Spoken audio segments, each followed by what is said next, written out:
Okay. Just to warn you, we have a visitor. Sebastian is in here, so you might hear some tumult. Tumult? Yes. Tumult? I think it's tumult. Anyway, happy Friday. Yes. Happy Friday. Mm-hmm. Sebastian, he also took my carburetor. Yes. And a watch. And my watch. A watch, anyway. Look at her shirt. Look at my shirt. So we did a trial run on getting one. We got it yesterday, and I've been wearing it, and we are not happy with the quality. Right. The cloth is a little thin. You can see my bra through it, and that's no good. Good. So, leave that right there. So I like the logo on it. I think that's good quality. It's just the cotton is too thin. Dad, what's this? It's a carburetor. Shh. Huh? Yeah, it's just the cotton is too thin. If we're going to put our name on something, I want it to be really nice. Mm-hmm. And to be like nice, thick cotton, something that'll last for a good long time. Not some kind of throwaway thing. Yeah, I don't know how this would handle a wash. I don't know. Well, it says pre-shrunk, so I don't think it would get any smaller. The sizing's average. I'm normally a small in men's, so I think that's okay. I think we just need to get nicer quality shirts. So we are working on a vendor for a bunch of different stuff. We got some samples. I don't know that it's going to work out with that vendor. We're going to keep going, so we are pushing on it. It just hasn't happened yet. Right. We don't want to sell you garbage. Yeah, we don't want to sell anybody junk. We want nice shirts that last for a long time. Mm-hmm. Okay, so let's start in. Okay. From Jack the Cat. All your audio sounds like voiceovers for porn movies. I wouldn't know because I don't watch porn. Yeah, so I don't understand if the comment is jokey or praise of us or derisive, but we don't know what you mean. So since you're the expert in what porn voiceovers sound like, that maybe you can explain it to us. So then we can fix the problem. So if there, in fact, there is a problem, but maybe you like it. Maybe it sounds Will familiar. You stop it! You're mean. Comforting. If anybody else has an idea of what this person's talking about, please tell me so we can fix the problem. Oh, yeah. Well, yeah. So we fixed the problem. We forgot to do a wrist checking thing. We did it on the other. Right. I know, but we have to insert it. Oh. We were supposed to insert it. We're supposed to do the... Oh, it doesn't matter. Okay. We're going to do our wrist check. Okay, so we got a wrist check going on. I'm going to go first. I'm wearing this on the specific advice of Sabrina. And so that is my Rolex 16753 root beer. Kind of got it at a weird angle here. It's a beautiful watch. I love it. But I've been trying to do some other stuff, and I kind of got it in my head that I was going to sell it. And then once I do that, then it's like the watch is already sold, and I start getting annoyed that it's still here. But I don't know. It's a beautiful watch, and it runs so nicely. So anyway, went through my straps and actually found this. This is a English-made strap, Condor, and it actually is brand new. I'd never done it, and so I compared it, and it looks, I think, pretty nice. So I'm going to try that for a while. Okay, so your eyes have to be closed. My eyes are closed. Put your wrist underneath my finger, and I will figure out. Okay, it's a chronograph. It's a little chronograph. Is it the Oreo chronograph? Ooh, I was right. I love this one because it's got, look at the beautiful radium on the hands here, but also the handset is blued. Beautiful. It's a beautiful watch. It's a beautiful watch. That's a really nice watch. Oh, there. That's what too light. There we go. That's what I'm wearing. Yep. Cool. Anyway, so I'm doing my best. I'm taking your advice, and I love this watch. I'm sorry you hate it. I love it. She hates it. No, I hate that you bought it for my birthday. I did buy it for your birthday. I absolutely... For yourself? Absolutely not. I thought it was the greatest thing. You love Clint Eastwood. You love Clint Eastwood. Yeah, but... I just feel badly about that, too. It's like... I get really excited about a gift or something else like that, but I'm not thinking clearly, and then I get you something you don't want, and it's the worst thing ever. Well, that's why I don't like it, because it doesn't feel like it was for me. It was. I legitimately got it for you. I wouldn't have even thought about them if it wasn't for the Clint Eastwood connection. No, because that person had it on her Instagram. That's what person? Oh, no, I was looking at this long before her. I'm not concerned about that. Oh, and since we're talking about buying things, no, we can talk about that. We can. What did you buy? Oh, that. Okay. So I really am, as Todd says, I'm trying to stay away from eBay. But somebody asked me, Brian Sindler asked me to help him find a 62 MAS. So I looked at the ones available on eBay, and there were a bunch for like $4,000 or whatever, $4,000, $5,000, and there was one for a lot less or best offer. And I'm like, and I looked at it, and I'm like, it was clearly the best one, clearly the best one. And he looked, I said, and he was like, wow, I would have completely missed that one. But I guess what we can do is, he said I would have missed that one, but basically he wasn't going to be able to buy it at this point. It was something he was going to hope that maybe it didn't, that it didn't get sold, and that maybe he could sell some things and make it happen. I couldn't risk that somebody else would buy it. So I made an offer on it. And the person accepted it. So I said I'd never own another one. And yet we have one. Wow, I had no idea that happened. Okay. I've got to do some work on it. I know you didn't know. But it's like, this is, talk about a jewel in the rough. It's got a couple of things, but that I can cure. It was serviced a lot. It's got a service handset. The hour and minute hands are service hands. That's not a big deal because I have original correct hands for these. 2 of the loom plots have just popped out. Okay, and that makes it look bad, right? Yep. But I can repair that again with. Well, it probably didn't sell for a lot because not everybody can do that. I think it just, people got distracted by that. But the thing that I looked at when I was looking at it, I was like, okay, the loom plots are missing. Okay, fine. But all the other existing loom is perfect. And it's one of the things, this actually also demonstrates my big complaint about the reissue. The reissue is the markers look, the loom is flat with the markers, so it doesn't have a 3D look. This, if you look at it, look at the shadows. Look at how deep, the loom is basically just painted on the inside of this, like painting a swimming pool. And so, anyway, that's going to be cool. But it's original. The original insert and everything. The case is sharp. Still has the brushing on the top. But this is the thing that really sold it for me. Also, it was dirty. And I'm like, okay, cool. It's scratched. It's dirty. But when I saw these 62 MASs had 2 different kinds of case backs. Some of the case backs were made by Dynie to help out. And some of them were made by Sua. This is one of the Dynie case backs.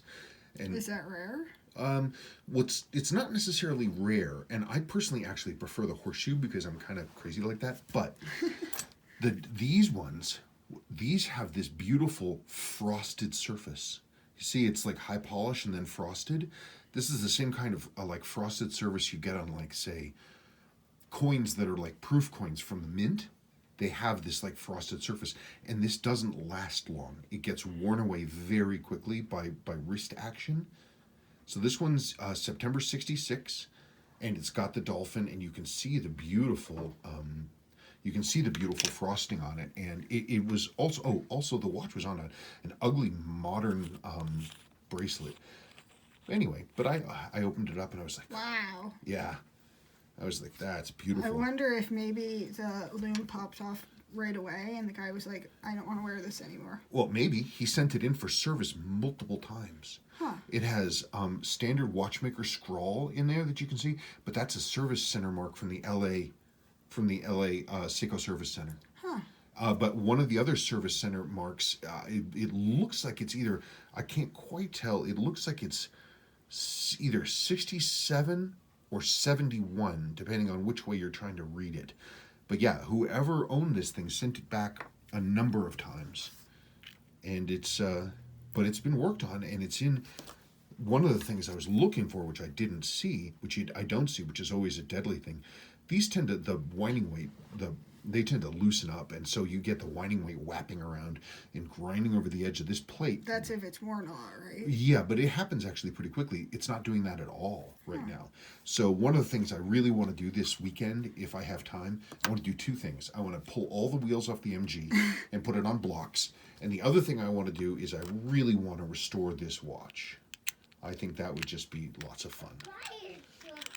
Yeah, I said that we were never going to own another one, but, you know, this one is... I can't believe the guy accepted my offer. It's not like I took him or anything, but it's a nice watch. Mm-hmm. That's a really sweet one. And what's crazy, too, another thing, is that when you have watches like this, original watches that clearly never got water inside and sat in someone's drawer for decades without a lot of oxygen getting through, the lume actually still glows a little. Really? Yeah, it does. For longer than you'd think. And I found that, like, if you get, like, original hands that are still sealed in their bubble pack and they've never been opened, they'll glow. Oh. I think it's an oxygen thing, but I'm not sure. Anyway, so this weekend, I'll make a video about restoring this watch. That should be fun. Okay, sorry. Sebastian, stop. Stop making noise. No. Or we're going to have to put you out of here. So put that down and stop making noise, please. Okay? In any case, so I'm pretty excited. This should be a fun project to do this weekend, to restore this and be a nice example and a good keeper. They're going up in value. I mean, there were people on Instagram I posted about this, and they were saying about how, you know, that basically anything under, I mean, like $3,000, $4,000, and they're talking about what a bargain it is. That's not what I paid for this, but they're talking about ones that are on eBay UK, and it's like people are really serious about them now. So this is the last one I'll ever buy. Never again. You guys don't understand. He says, "I'll never have a blank." I swear to God, I never was going to say... I was like, how was I ever going to come up with another one of these? It's just not going to happen, but here we are. Sorry about the bonking. Yeah. Okay, from Todd S. Great Railmaster, typical, excellent Omega execution. I too am trying to stay away from eBay. I need to pause my watch purchases for a bit, spending too much money. Yeah, that was the comment I was responding to, talking about getting away from eBay. And there's the Railmaster. Also, it's Christmas time. It is Christmas time. So yeah, people are not buying as much. But anyway, this Railmaster, it's a beautiful, beautiful watch. It's really lovely. Really lovely. I had a guy who was offering some trades to try to pick this up because I have this watch listed in a couple of places. And one of the things he offered was the Seamaster 300 Diver, which is very similar to this in terms of how it looks, but it has a bezel. And before I figured out that he wanted to do all trade, no cash whatsoever, I was really fired up about the idea of getting one of those, but it didn't work out. There's no name. Steve C. Why'd I have an N? I don't know. Oh, must have been a screen name. Hi, Spencer. What is the two-prong removal tool you use to unscrew case backs in your workbench vids? It looks vintage, and I'd like to get one. It looks easier to use since it allows a better view of the tool's engagement of the case slots than with a JAXA tool. Thanks, Steve C. Here I am. The tool that I'm using is a side effect of the fact that I use whatever I happen to have at hand. This is not a watch tool at all. This is for repairing optics. This is repairing binoculars. This was my father's tool. He gave this to me. I'm not supposed to use this on watches. I mean, it works. It's a tool, but it's not what it was intended for. A lot of optics, they have a setup where you have a round optic and it has two divots in it, and you put this in there and then turn to extract. That's what I use. It's just easier for me to grab this. I'm supposed to be good. I'm supposed to use my watch wrench, which is the real deal. But when I use this, I have to stop and I have to go over and put the watch in a rubber-jawed holder to get me to really hold it down. And honestly, a lot of times I'm just like, screw it. And I just grab the other tool because it's faster, and I just do that. So it's a, binocular repair tool. I don't think you're really interested in getting one, but if you do, that's what it is. I had no idea. Mm-hmm. One of the things I got from Dad during his mania for collecting and rebuilding binoculars. You're the one that rebuilt them. Yeah, what's funny is that he was trying to do it and it didn't work out real well for him. And then I was visiting them on the Cape at the old Cape house, and I don't know, I do what I always did, which is to jump in and start fiddling with it. And I rebuilt a set of 6x30s because they weren't complicated. You just do it, and the next thing you know. You had many binoculars. I did. I still do. From CMB. Hi, I have the black dial version of the reissued Seiko 5 Sports and love it. Has a ding on the bezel edge, which bugs me though. Wait, it came with a ding on the edge? Or do you mean like the insert is folded over the pip? Because I see that sometimes too. A lot of people are saying nice things about the Seiko 5 reissues. I still haven't seen one. I don't know how I'm going to ever see one. I don't think I'm going to buy one, but it'd be nice to see one in person. From Randy Allen. Really like that Railmaster. That one is a cleaner look than the new ones. For me, the Seamaster Aquaterra or Railmaster is an awfully hard watch to beat as a nice everyday wearer. I think you're right. Just replace those MG springs if they're reasonable. Oh, I'm sorry. That was an MG thing in the end. Yeah, the MG springs actually are reasonable. They're and they come with all the bushings, which is important. So I mean, I could rebuild the existing springs, but screw it. Might as well just put new ones in. I'm replacing damn near everything else. Okay, long one. I wish I brought my water. Do you want me to get my water? No. I don't have any cooties. No. I can read the question. You can go get your water. Okay. Hey, come on, Sebastian. That's not a toy. You don't wear that. Come on, don't you throw it. Can you go with Mommy? She's going to get you a treat. No. She's going to get you a snack. No, I don't want a snack. Snacks are important. I'm going to need a cough drop myself. Okay. Patrick O. Hi, Spencer. Very enjoyable and informative video as always. Thank you. Thank you for addressing 7S26 versus 7S36 moving differences, of course. My question is about the SUN023 that I own. I notice you have a similar Kinetic diver. I do. SUN019. Did you ever figure out a way to keep it charged without buying the more expensive charging options? No, I did not. I have one of the Seiko capacitor chargers, and it works beautifully, but they're stupidly expensive. What you need in order to make it work, in order to charge this, if you were going to charge it kinetically, thing is, like a regular watch winder isn't going to do the job because it's too slow. So you would need to literally have something that takes this and goes and really spins it. Like if you had like not like an autoclave, but some kind of a spinner that you could put on where it would stay and work like this, then yes, then that would work fine. But I had started thinking about designs for doing something like that, but then I gave it up. I have several watches and can't wear it enough to keep it fully charged. Also, what are your thoughts on the 5M85 movement? Do you consider it as reliable as the 7C46? No, I mean, it's a good movement, but I have no idea. I mean, the 7C46 has been made since 1986. This came out like, what, 2 or 3 years ago? It still works. I know most prefer the 300-meter tuna 7C46 diver over the SUN023. Totally different beasts, in my opinion. However, I like the sapphire crystal and the GMT function, and the loom is just outrageous. Yeah, I love the loom. Loom on this thing is great. It glows nicely and everything else like that. I like the GMT feature. Is that the one that Sebastian had? Yeah. Oh. This is the GMT, and the loom is nice. My ever-present complaint about this watch is it is like 15% too big. If it were just ever so slightly smaller, it would be one of the greatest watches Seiko ever made. Especially, though, if they put like an automatic inside this, made it like 15% smaller, woof, it'd be great. My job. From AV Cuber. Hi, Spencer and Sabrina. I'm happy to tell you that my Seiko M1595010 is in perfect working order again. The problem, I think, was dirty contacts, and also there was an issue with the stem. There was a bad contact for choosing the mode. Good day, Spencer and Sabrina. I hope all is well. Oh, wait, it keeps going? Or is that the next one? No, that's Marcelo. Oh. That's a different one. Oh, wait, this good day, that is him. I didn't have that belongs to him. This question you just read. Okay. I'm glad that worked out. The thing with connections is they've got to be clean.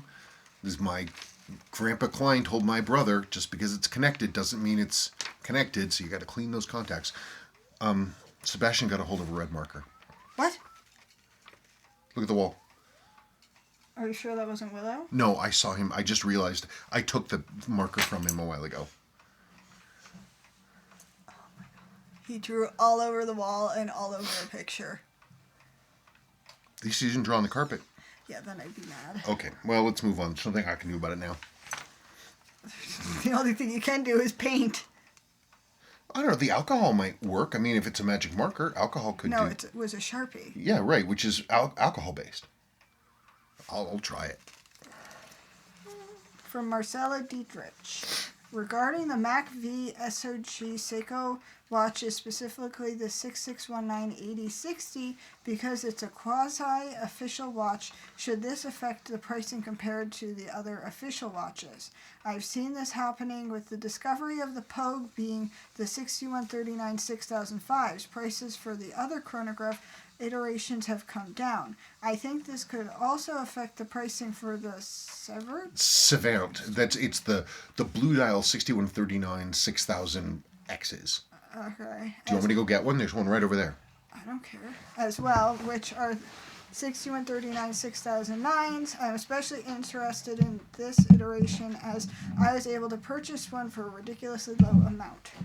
Now you see... Okay, so this is... Remember, I showed you that French dude. He died in a crash in 1973. But they had a picture of him in his Formula One car, and he was clearly wearing a blue chronograph. Now, I looked as closely as I could at that picture. I guess let's insert a picture of that right here.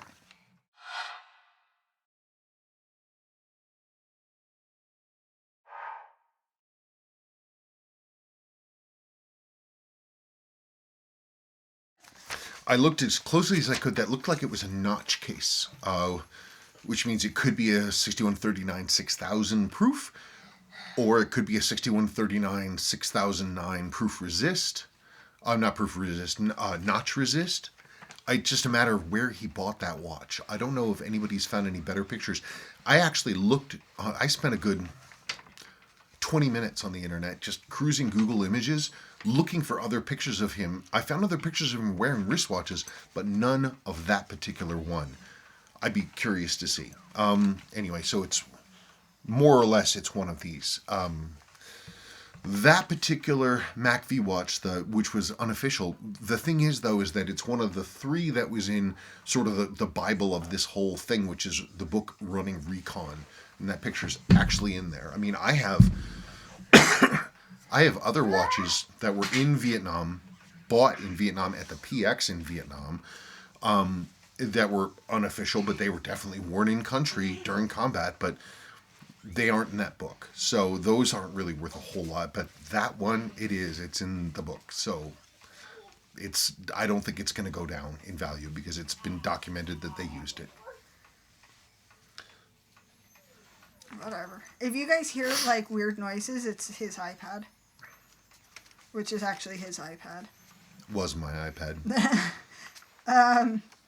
From Michael Sands, at 6309 7049 7290 mashup is so cool. Sorry for the bonking. I think I have to build one, though I won't have the luxury of putting it on a genuine Z199. The video makes it look like the case has a high polish on the top surface, or is that a trick of the light? It's not bad looking in all events, and really is the best of both worlds, as you say. Nice find. It's the case. It's a correct original case, like a 6309 slim case, which is exactly the same as a 7548 dive case, exactly the same. You should have your water. I should have my water, but I don't. This is the case. It got polished.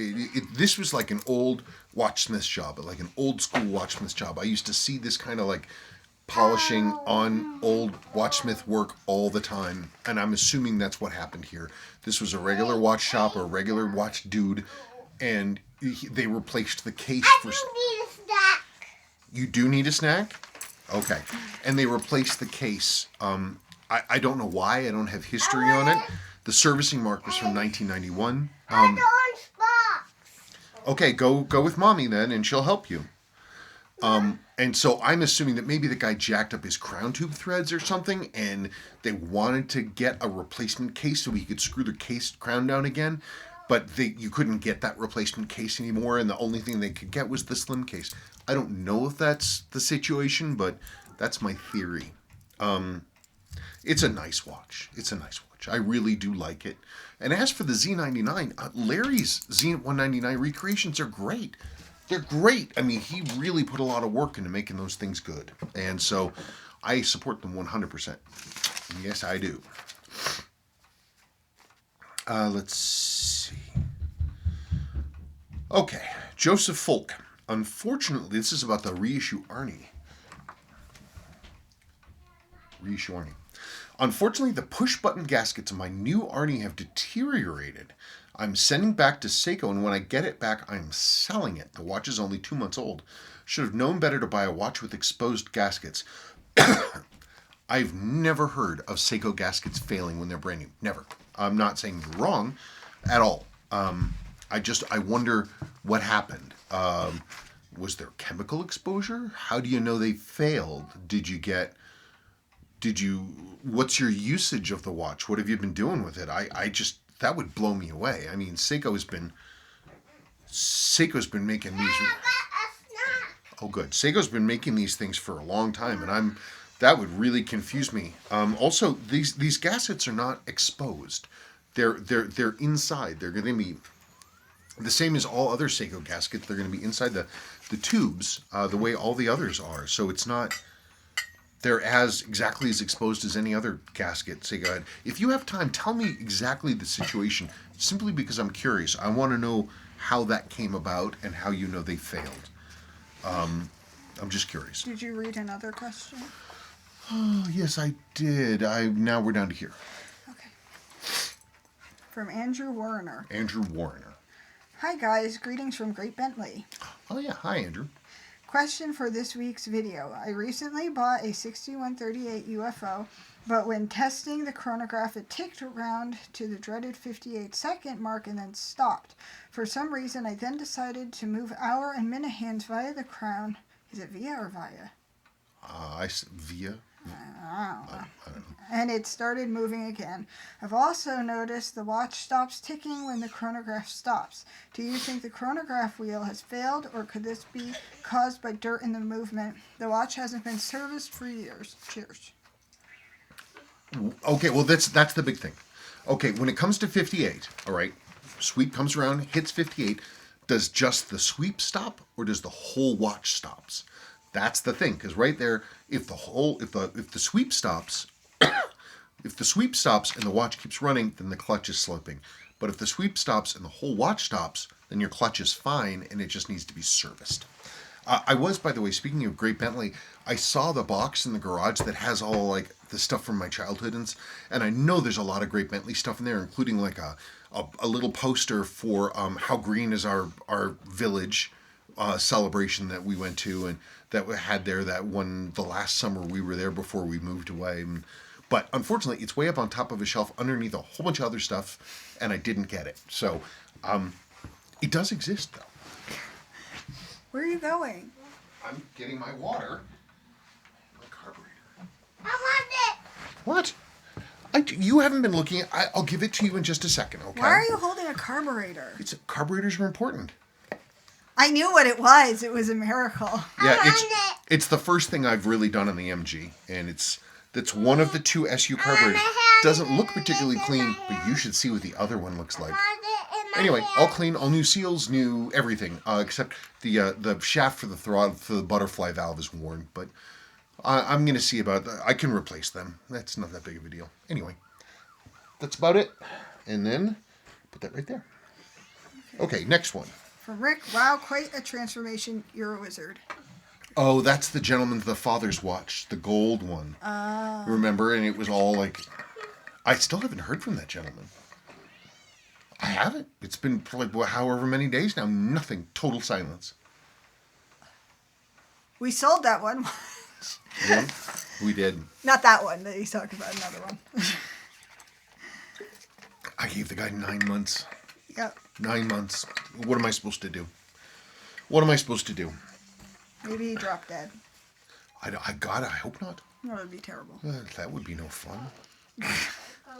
Okay, from Terrence Montaner. How can you tell if it's a real SKX 399401 compared to an SKS 007-009 that has been slapped with a 399401 dial? Aside from the dial, are there any other ways to tell the difference? Nope. Believe me, I looked because I had an SKX 399 brand new from an authorized dealer, all the tags and all the stickers and everything, and I was able to compare it side by side to a 007. They are identical.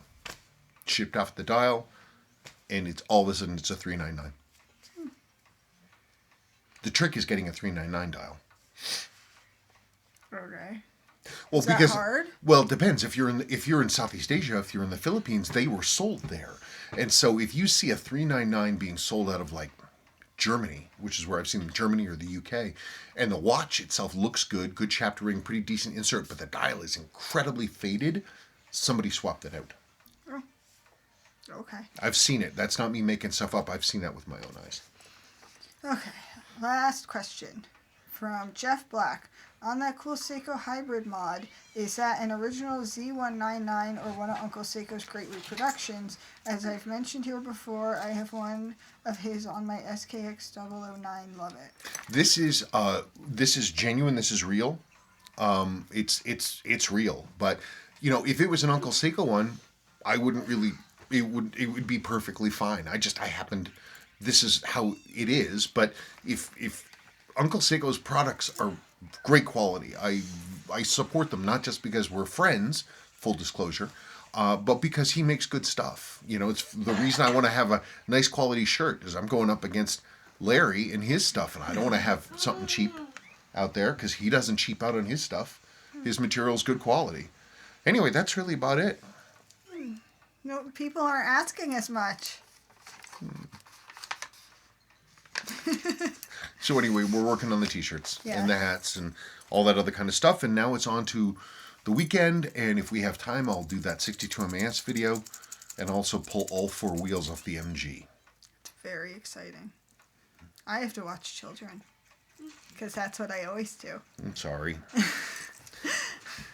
I'm sorry. Well, wait, are you going to go to the gym tomorrow? I don't know. Oh, Sadie has her thing. Well, that's in the evening. And a play date. And a play date. I don't get time to do anything. It's a cruel joke. It really is. I'm very sorry. I destroyed your life. No, you didn't. You were a happy person, a girl with a guitar and a cat, and then the next... But I got to keep my cat, and I didn't... What? Sebastian, you're going to drop the carburetor in your foot. And I wasn't particularly happy. You weren't? No. A girl with a guitar and a cat. Undiagnosed issues. Yeah, well, we all have undiagnosed issues. Trust me. Okay, well, that's about it. Thank you so much. Happy Friday, and we'll push through the weekend. Yep. Bye. Bye.